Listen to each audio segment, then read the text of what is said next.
Hello dear students, welcome to my science academy. आज हम बात करते हैं BSc part second year electronics का टॉपिक पीएन संधि डायोड का संधारित्र प्रभाव। तो इसे समझने के लिए मैं दो अर्धचालक ले रहा हूँ, पी और एन अर्धचालक। और जैसा कि हम जानते हैं कि जो पी अर्धचालक होता है, पी अर्धचालक में जो होलों की या कोटरों की अधिकता होती है, ये कोटर हैं जिनको मैं ऐसे डिनोट कर रहा हूं।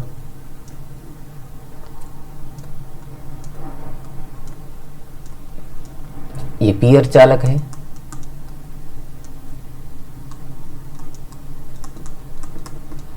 और इसमें कोटर की अधिकता है, कोटर या होल।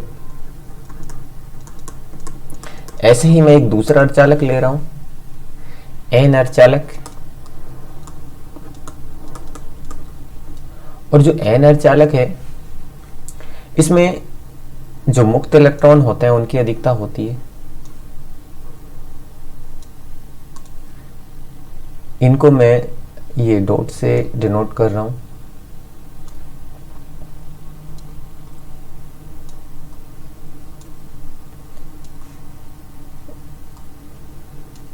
यानी कि एन अर्धचालक में मुक्त इलेक्ट्रॉनों की अधिकता होती है, मुक्त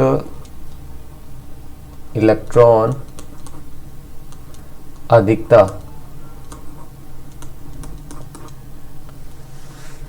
तो ये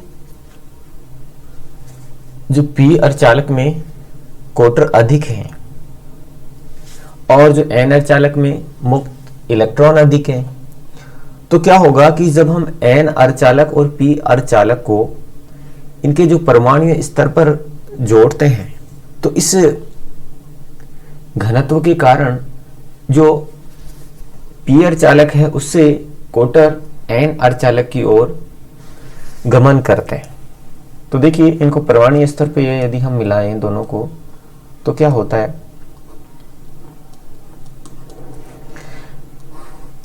जो पी अर्धचालक से, देखो पी अर्धचालक है, इसमें कोटर की अधिकता है। यानी कि मैं कह सकता हूं कि पी अर्धचालक में बहुसंख्यक आवेशवाहक है कोटर, और एन अर्धचालक में जो बहुसंख्यक आवेशवाहक है वो है इलेक्ट्रॉन। तो जो पी भाग है उससे जो कोटर है वो एन भाग की ओर क्या करते हैं, गमन करते हैं। यानी कि ये मेरा पी भाग है और ये मेरा एन भाग है। यहां पहले से जो मुक्त इलेक्ट्रॉन क्या है, अधिक मात्रा में। तो ये जो कोटर हैं ये एन भाग की ओर गमन करेंगे।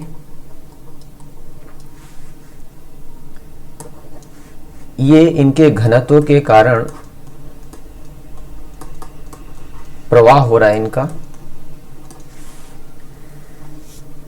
अब ये जो पी भाग से कोटर हैं ये एन भाग की ओर गमन करते हैं।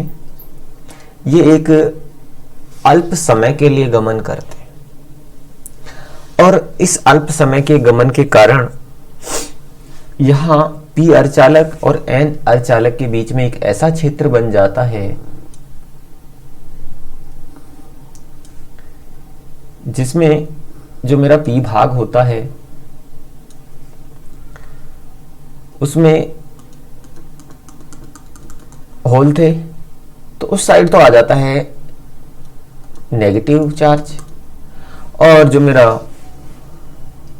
एन भाग है उस साइड आ जाता है पॉजिटिव चार्ज। देखिए, ये जो मेरा पी भाग था और जो मेरा एन भाग था, इसमें मुक्त इलेक्ट्रॉन अधिक थे। तो ये इनके घनत्व के कारण जब इनका प्रभाव होगा तो ये जो कोटर हैं ये इस साइड में गमन कर रहे थे और जो इलेक्ट्रॉन हैं वो यहाँ हम डिनोट कर सकते हैं इनको कि ये जो कोटर है वो एन भाग की ओर और जो इलेक्ट्रॉन है ये p भाग की ओर गमन करता है। अब इसके कारण क्या होगा, इनके बीच में एक संधि क्षेत्र का निर्माण होता है।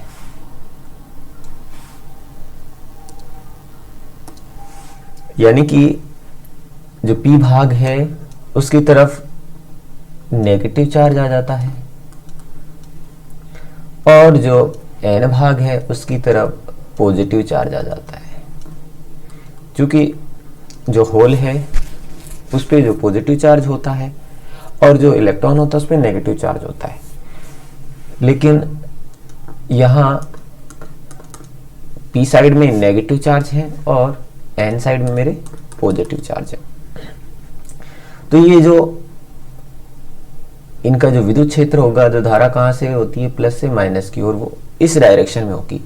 और वैसे जो ओवरऑल जो धारा फ्लो होता है वो इस साइड में होगा। और यहाँ जो संधि क्षेत्र है इसको हम संधि क्षेत्र बोल रहे हैं और इसकी जो वोल्टा है उसको हम VB से डिनोट कर रहे हैं। तो यहाँ एक अवक्षय परत का निर्माण हो जाता है, अवक्षय परत। और इस अवक्षय परत में क्या होता है कि जो आवेशवाहक है उनका विलोपन होता है। और इस संधि क्षेत्र में जो अवक्षय परत का निर्माण हो रहा है इसके कारण क्या होता है कि जो p अर्धचालक है उस वाले भाग की ओर ऋणायन और n अर्धचालक वाले भाग की ओर धनायन आ जाते हैं। तो ये जो अवक्षय परत है एक संधारित्र की तरह बिहेव करती है। यानी कि इसको मैं आगे ये डिनोट कर सकता हूं कि ये जो मेरी अवक्षय परत है इनके बीच में जो बन रही है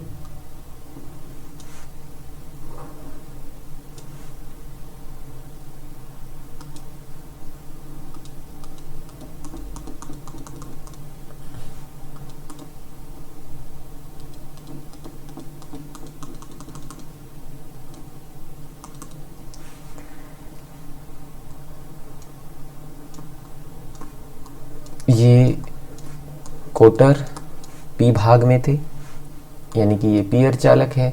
इधर इलेक्ट्रॉन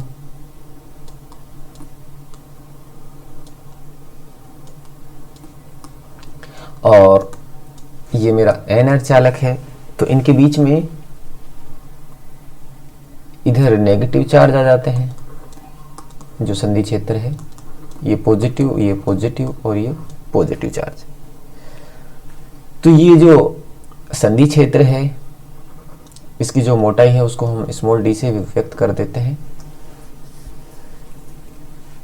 तो ये एक संधारित्र की तरह बिहेव करती है।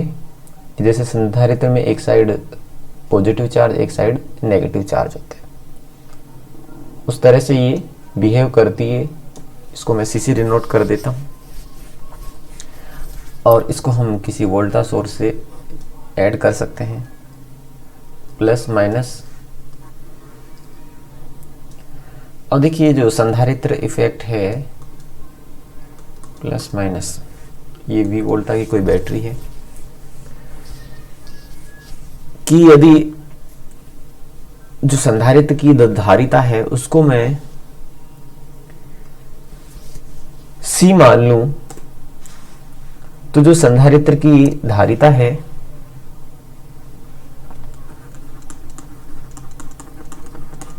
संधारित्र की धारिता को CC डिनोट करते हैं। तो जैसा कि हमने डायग्राम में देखा कि जो अवक्षय परत है उसकी चौड़ाई वो मैंने d मानी थी। तो जो यहां से अवक्षय परत होती है, अवक्षय परत की जो चौड़ाई यानी कि d थी, ये वोल्टता का फलन होती है, वोल्टता का फलन होती है। यानी कि ये व्युत्क्रमानुपाती होती है कि जो वोल्टा होती है उसके व्युत्क्रमानुपाती होती है, यानी कि V is proportional to D, यानी कि जो अवक्षय परत की चौड़ाई है वो वोल्टता की क्या होती है, व्युत्क्रमानुपाती होती है। तो जैसा कि हम जानते हैं कि जो संधारित्र की धारिता के लिए फॉर्मूला होता है कि C equal to A epsilon upon में D, ये पराविद्युत पदार्थ जो भरा होता है, संधारित्र की प्लेटों के बीच का पराविद्युतांक होता है, वहां से हम देखते हैं कि C इज प्रोपोर्शनल टू होता है 1 अपॉन में D के। देखिए इस इक्वेशन 1 और 2 से हम क्या कह सकते हैं कि V is proportional to C। तो जो इक्वेशन 3 है किस चीज को व्यक्त कर रही है कि जो संधारित्र की धारिता है उसके वोल्टता के समानुपाती होती है। तो यहां से ये संधारित्र का प्रभाव हमने देखा कि जो संधारित्र में धारिता है, संधारित्र की धारिता वोल्टता के समानुपाती होती है ये पीएन संधि डायोड का संधारित्र प्रभाव था। Thanks for watching.